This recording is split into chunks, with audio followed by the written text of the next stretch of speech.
bienvenue sur TV Finance, mardi 5 octobre. Merci d'être avec nous si vous nous rejoignez. On se connecte tout de suite au marché boursier.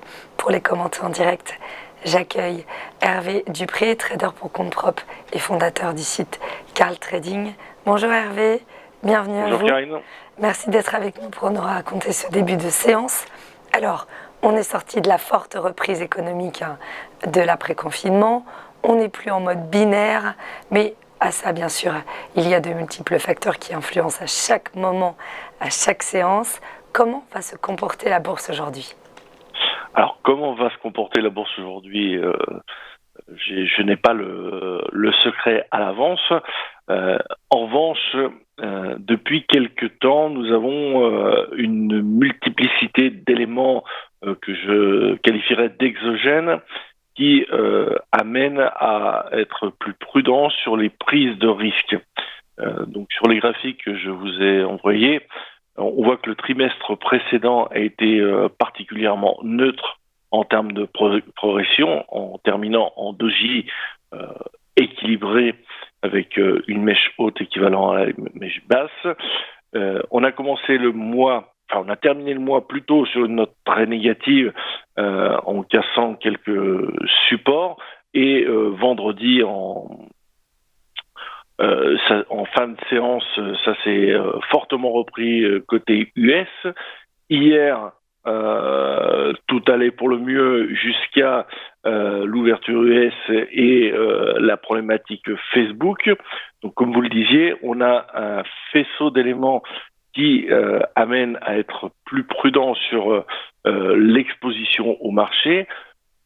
Pour l'instant, techniquement, on n'a pas cassé de gros supports. On voit qu'on se retrouve dans une compression en triangle. Alors, comme je le disais la semaine dernière, les achats étaient possibles pour jouer jusqu'à la clôture trimestrielle.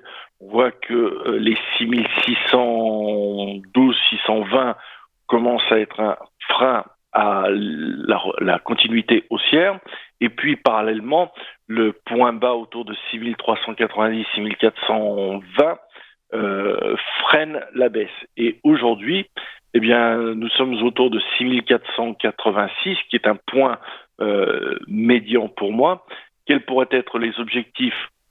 Tant qu'on ne va pas plus bas que 6454, je dirais qu'on peut aller jouer une sorte de V-bottom qui s'est fait cette nuit avec un sommet à 6506. Donc la cassure des 6506 devrait pouvoir nous amener à prendre une vingtaine de points, 30 points jusqu'à 6537. Et au-delà, on sortirait de la compression actuelle. En dessous, on pourrait se trouver face à un emballement baissier qui pourrait nous amener beaucoup plus bas, vers les 6295, voire 6250. Pour l'instant, vous voyez, à l'ouverture, le marché est extrêmement stable, sans directionnel.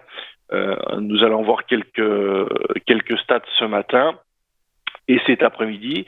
Donc, l'idée, c'est plutôt prudence, pas forcément vendre à tout prix, mais bien rester attentif à la rupture des supports desquels on se rapproche de plus en plus, je dirais pas dangereusement, puisque le climat, comme vous l'avez dit, après un an, on arrive quasiment un an après l'annonce du vaccin Pfizer, on a une forte progression, les 3 trimestres sont clôturés, on attaque simplement le dernier trimestre.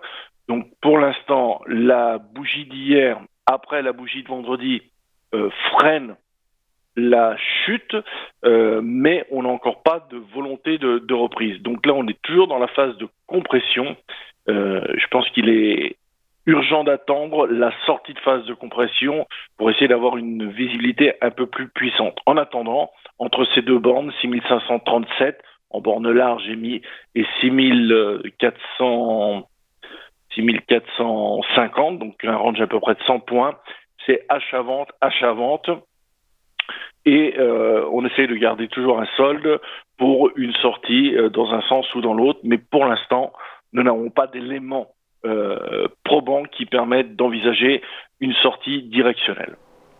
Merci Hervé pour cette analyse en direct de ce premier point sur le CAC. On marque une nouvelle courte pause et on se rejoint juste après pour les market movers.